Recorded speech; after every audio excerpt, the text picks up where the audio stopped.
The history of Christmas pudding. Christmas pudding, also known as plum pudding or figgy pudding, is a dish as famous as it is misunderstood. In America, Christmas pudding, also known as plum pudding or figgy pudding, is a dish as famous as it is misunderstood. It's the flaming center of the climactic meal of Charles Dickens' Christmas Carol, and Pop Shop and carols themselves. "Oh, we wish you a Merry Christmas" has two whole verses about demanding figgy pudding. But for the uninitiated, Christmas puddings are eyed with skepticism befitting a dish that can be accurately described as a cross between a fruitcake and a haggis, set on fire. Christmas pudding has its roots in medieval English sausages, when fat, spices and fruits, the best preservatives of their day, were mixed with meats, grains and vegetables and packed into animal stomachs and intestines so they would keep as long as possible. The first records of plum puddings date to the early 15th century, when plum pottage, a savory concoction heavy on the meat and root vegetables,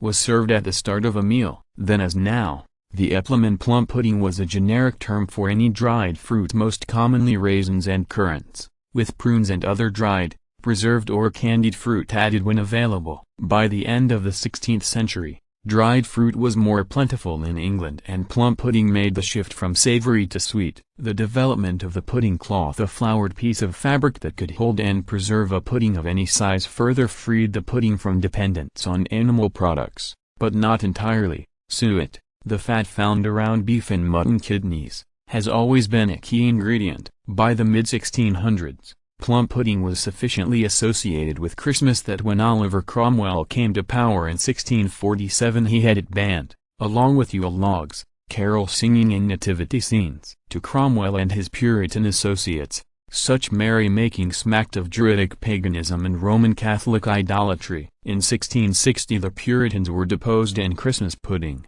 along with the English monarchy, was restored. 50 years later, England's first German-born ruler, George I, was styled the Pudding King after rumors surfaced of his request to serve plum pudding at his first English Christmas banquet. As with many English-derived Christmas traditions, the standard form for Christmas pudding solidified during the Victorian era, when English journalists, political leaders and novelists, not least Dickens himself, worked to promulgate a standardized, family-friendly English Christmas. Among England's poor, Christmas saving clubs sprung up to help housewives lay away pennies throughout the year to purchase pudding ingredients come Christmas time. Families throughout England began to celebrate the last Sunday before Advent, in which the Book of Common Prayer's liturgy includes a prayer that begins, "O stir up, we beseech thee, O Lord, the wills of thy faithful people as O stir up Sunday," in which family members take turns stirring up the Christmas pudding to be,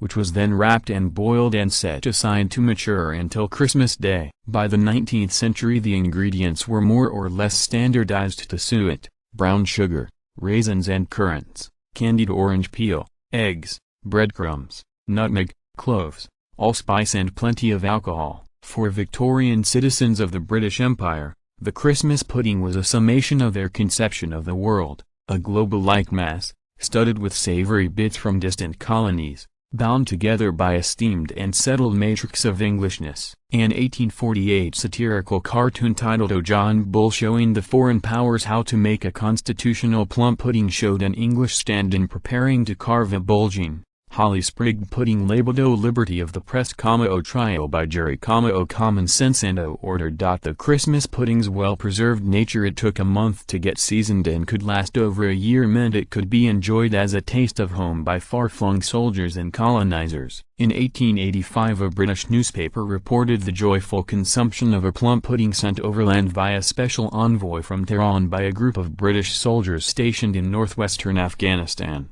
Over the past century the Christmas pudding has slimmed down and simplified somewhat, according to modern tastes. The pudding bag, in which the pudding is twice boiled, is often replaced with molds shaped like a half melon or bundt cake. Instructions for lighting the brandy sauce prior to serving include numerous fire safety caveats. The pudding's pagan roots are now celebrated rather than swept under the Christmas tree's skirt. A recent history cheerfully notes that the game of Snapdragons, in which children compete to pluck raisins from the flaming brandy, likely has origins with the Celtic Druids. Across the Atlantic, where fruitcake's own fortunes have waned in recent decades, Christmas pudding remains a curiosity known primarily from films, books and song lyrics, and is associated with Christmas crackers, paper crowns, Bob Cratchit and Boxing Day.